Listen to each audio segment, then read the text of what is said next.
Hello everyone and welcome to instant biology by doctor Neelabh. इस समय मैं Okinawa Institute of Science and Technology की website के ऊपर हूँ। एक्चुअली इन्होंने एक इंटर्नशिप प्रोग्राम को एडवर्टाइज़ किया है और बहुत ही ज़बरदस्त सा इंटर्नशिप प्रोग्राम है। काफ़ी सारे बेनिफिट्स हैं, काफ़ी बूस्ट मिलेगा करियर को अगर आप इस प्रोग्राम में पार्टिसिपेट करते हैं तो इस वीडियो को लास्ट तक ज़रूर देखिएगा। मैं इस प्रोग्राम के बारे में आपको सारी डिटेल्स दूंगा। एलिजिबिलिटी क्राइटेरिया क्या है, कितनी फंडिंग होगी, कितने दिन का प्रोग्राम है, वो सारी बातें आपको मैं डिस्कस करूंगा। तो इस वीडियो में लास्ट तक बने रहिएगा। तो सबसे पहले मैं वेबसाइट के बारे में बात करता हूँ। तो एडमिशन्स, ये वेबसाइट मेंशन्ड है admissions.oist.jp/oist-research-internship-program-description। आप गूगल पे भी डालेंगे OIST इंटर्नशिप तो अपने आप वेब पेज खुल करके आ जाएगा, तो वो आपके लिए कोई प्रॉब्लम नहीं होगी। तो अब मैं बात करता हूँ कि इस OIST रिसर्च इंटर्नशिप प्रोग्राम के डिस्क्रिप्शन के बारे में। तो OIST ग्रेजुएट स्कूल जो है वो एजुकेशन और रिसर्च अपॉर्चुनिटीज़ प्रोवाइड करता है रिसर्च इंटर्न प्रोग्राम के थ्रू। अब यहाँ पे कितने दिन की रिसर्च होती है, कितने दिन की इंटर्नशिप होती है, तो टिपिकली फ्रॉम 2 to 6 months। और ये शॉर्ट टर्म प्लेसमेंट जो स्टूडेंट्स को प्रोवाइड कर रहे हैं, इससे अपॉर्चुनिटी मिलती है एक्सपीरियंस गेन करने के लिए लेबोरेटरी या पर्टिकुलर एक टेक्निक को। अब यहाँ पे एक बात ध्यान रखनी है कि इंटर्न्स को एक पर्टिकुलर प्रोफेसर को चूज़ करना पड़ेगा और उसी के अंडर में आपको रिसर्च करनी पड़ेगी। अब मैं बात करता हूँ कि कितना सपोर्ट मिलेगा या कितना अलाउंस मिलेगा। तो जापानीज़ येन, क्योंकि ये जापानीज़ यूनिवर्सिटी है, तो जापानीज़ येन 2400 पर वर्किंग डे, और ये टैक्सेबल भी नहीं होगी। इसके अलावा आपको इधर उधर ट्रैवल करने के लिए OIST का शटल बस पास मिलेगा। इसके अलावा ट्रैवल एक्सपेंसेस भी OIST ही बेयर करने वाली है आपकी। तो one direct round trip air ticket travel date will be closest date to the term of placement, यानी कि आप अपने प्रोफेसर के साथ डिस्कस कर सकते हैं कि आपको कब ज्वाइन करना है, और उसके हिसाब से आपको ट्रैवल एक्सपेंसेस भी यूनिवर्सिटी ही बेयर करेगी। इसके अलावा एकोमोडेशन भी प्रोवाइड हो रहा है, फर्निश्ड अपार्टमेंट ऑन और ऑफ कैंपस, यानी कि आपको रहने की भी कोई टेंशन नहीं है, वो भी यूनिवर्सिटी की तरफ से मिल रहा है। अदर सपोर्ट के बारे में बात करूँ तो वीज़ा एक्विजिशन में, इंश्योरेंस प्रोसीजर में, लोकल रजिस्ट्रेशन वगैरह में भी यूनिवर्सिटी का पूरा सपोर्ट रहेगा। This will only be provided for the student, यानी कि आपके साथ कोई आएगा तो फिर उसको कुछ भी इस तरीके की बेनिफिट्स नहीं होंगे। ठीक है, तो ये सारी की सारी डिस्कशन हो गया कि इस इंटर्नशिप में क्या क्या फ़ायदा है। अब बात करते हैं और इम्पॉर्टेंट पॉइंट्स की। तो देखिए, आप नीचे जैसे मैंने दिखाया आपको अप्लाई नाउ करके एक यहाँ पे तो मैंने आपको पूरा डिस्कस कर दिया। अगर आप नीचे जाएंगे तो अप्लाई का बटन दिया हुआ है। जैसे आप इस पर अप्लाई पे क्लिक करेंगे तो एक और पेज ओपन होगा। यहाँ पे मुझे आपसे बहुत सारे डिस्कशन करने हैं, तो इसको ध्यान दीजिएगा। तो कौन कौन से स्टूडेंट्स अप्लाई कर सकते हैं, तो अब मैं एलिजिबिलिटी के ऊपर जा रहा हूँ। तो बैचलर्स एंड मास्टर्स प्रोग्राम के स्टूडेंट यहाँ पे अप्लाई कर सकते हैं। तो अब एप्लीकेशन प्रोसीजर के बारे में देखते हैं। तो application to the programme must be made through online form, online के थ्रू ही अप्लाई करनी है।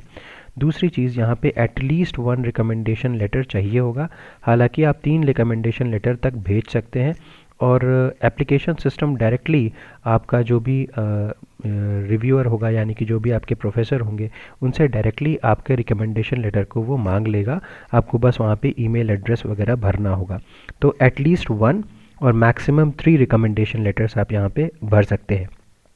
दूसरा, जैसे ही आपका एप्लीकेशन रिसीव होगा, वैसे ही आपको एक ऑटो नोटिफिकेशन भी मिल जाएगा। दूसरा, अपना एप्लीकेशन पीरियड के बाद, following the application period, applications will be screened and selection will be completed. Result का अनाउंसमेंट जो होगा वो 3 महीने के बाद होगा, एप्लीकेशन डेडलाइन अंत होने के 3 महीने के बाद। Next, following final confirmation internship offer, all necessary arrangements will be made in cooperation with the intern. आपके साथ पूरी डिस्कशन के बाद ही बाकी सारे इंटर्नशिप के अरेंजमेंट्स वगैरह वो किए जाएंगे। अब बात करते हैं एलिजिबिलिटी के बारे में।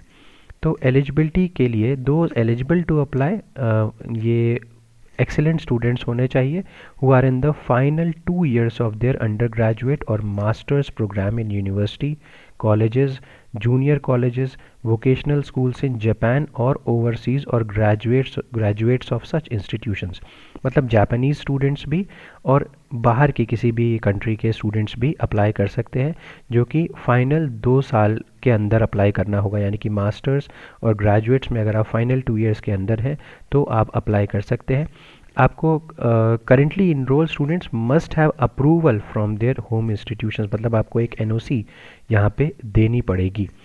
Academic background of applications should be appropriate to the desired host units at OIST। मतलब जो जिस तरीके का आपका बैकग्राउंड मांगा है जिस भी काम पे आपको, जैसे कि बायोलॉजी का एक प्रोजेक्ट है तो आप मैथमेटिक्स के स्टूडेंट होकर के वहाँ पे अप्लाई नहीं कर सकते, तो आपका रेलिवेंट बैकग्राउंड होना चाहिए डिपेंडिंग अपॉन द प्रोजेक्ट। ठीक है, तो ये सारी की सारी बातें हो गई मोटे तौर पे एलिजिबिलिटी के बारे में। एप्लीकेशन डेडलाइन के बारे में अगर मैं बताऊं तो इस समय फॉल 2023 इंटर्नशिप के लिए यहाँ पे एप्लीकेशंस जो है वो ओपन है। तो अप्रैल 15 2023 को डेडलाइन है, ध्यान दीजिएगा, अप्रैल 15 2023 को डेडलाइन है और रिज़ल्ट का अनाउंसमेंट जून 2023 को हो जाएगा। इंटर्नशिप का पीरियड अगर मैं बोलूँ तो अक्टूबर 1 2023 से मार्च 31 2024 के बीच में होगा। तो इस दौरान आपको एप्लीकेशन अपना ध्यान से अप्रैल 15 से पहले आपको अपना एप्लीकेशन अप्लाई कर देना है और फॉल 2023 इंटर्नशिप के अंदर अप्लाई करना है। इसके अलावा एक और बार में भी टाइम मिलता है, क्योंकि दो बार में, एक साल में 2 बार यहाँ पे एप्लीकेशंस ओपन होती हैं। दूसरा जो ओपन होगा वो स्प्रिंग 2023 इंटर्नशिप के अंडर ओपन होगा और इसकी डेडलाइन अक्टूबर 15 होगी। लास्ट डेट, रिज़ल्ट अनाउंसमेंट की जो लास्ट डेट होगी वो यहाँ पे ये 2022 के बारे में बेसिकली मेंशन्ड है, तो आप इसी चीज़ को 2023 में भी लिख सकते हैं। तो 2023 के लिए जो एप्लीकेशन डेडलाइन थी 15 अक्टूबर 2022 थी। तो इसके बाद में, मतलब जब नेक्स्ट स्प्रिंग आएगा, स्प्रिंग 2020 में आएगा, तो भी आप इसी डेट्स को लगभग कंसिडर कर सकते हैं।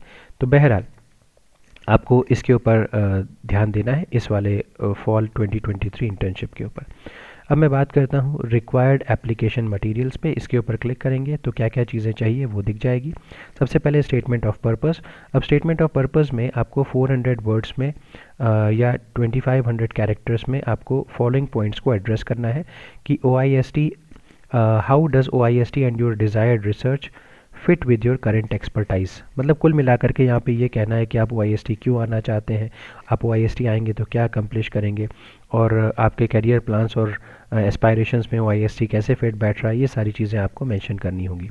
दूसरी, एकेडमिक ट्रांसक्रिप्ट एंड डिप्लोमा को आपको यहाँ पे देना होगा, यानी कि अपनी scanned copies of your academic transcript, चाहे वो BSc हो, MSc हो, ये सारी चीज़ें आपको भेजनी होंगी, या डिप्लोमा में या आपके सब चीज़ें PDF फॉर्मेट में आपको यहाँ पे सेंड करनी है। Scan of an unofficial transcript or other record of grades may be uploaded to the application website. English explanation is required for transcripts that are not written in English। ठीक है, क्योंकि अब तो इंडिया में सारी चीज़ें इंग्लिश में ही होंगी, तो आपको कोई दिक्कत नहीं है इसमें। अगर लेकिन किसी और लैंग्वेज में है तो आपको इसका ट्रांसलेशन देना पड़ेगा।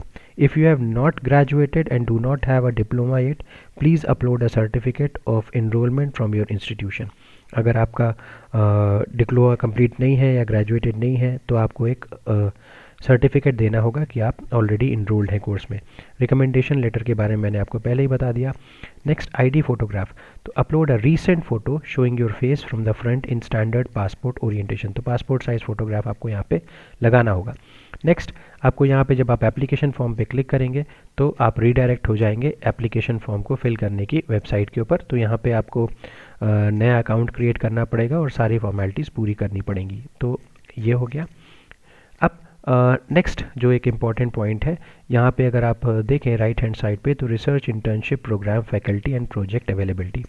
अब देखिए, आपको यहाँ पे आपको देखना है कि कौन कौन से प्रोजेक्ट्स हैं आपके इंटरेस्ट के।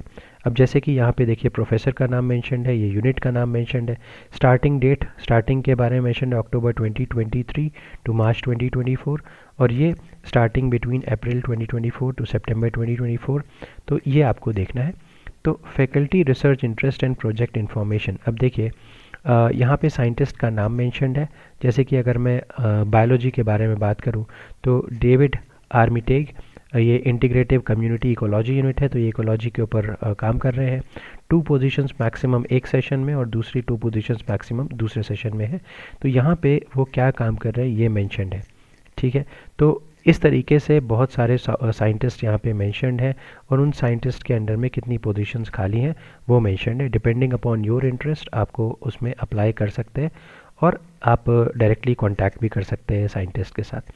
तो एप्लीकेशन पीरियड इज़ ओपन। यहाँ पे जैसे मैंने आपको बताया अप्लाई करने पे जैसे आप क्लिक करेंगे तो आप वापस उसी पेज के ऊपर आ जाएंगे और जहाँ पे मैंने आपको पहले दिखाया था अप्लाई बटन पे क्लिक करने के लिए, जैसे कि यहाँ पे ये जैसे आप एप्लीकेशन फॉर्म पे यहाँ पे क्लिक करेंगे तो आपको अपना अकाउंट बनाना होगा और ये सारी की सारी डिटेल्स वहाँ पे पोस्ट करनी होगी। कुछ FAQs भी हैं जिस पे आप क्लिक कर सकते हैं और यहाँ पे FAQs है और उसके आंसर्स मेंशन्ड हैं। अगर आप चाहें तो इसको भी आप देख सकते हैं। मुझे उम्मीद है कि ये इन्फॉर्मेशन आपके बहुत काम आएगी और OIST में एडमिशन लेने के लिए आप ज़रूर इंटरेस्टेड होंगे। अगर ये वीडियो पसंद आया हो तो इसे लाइक करिए, मेरे चैनल को सब्सक्राइब करिए, बेल आइकन को दबाना मत भूलिएगा और अपने फ्रेंड्स के साथ ज़रूर शेयर करिएगा। Thank you so much. Have a good day.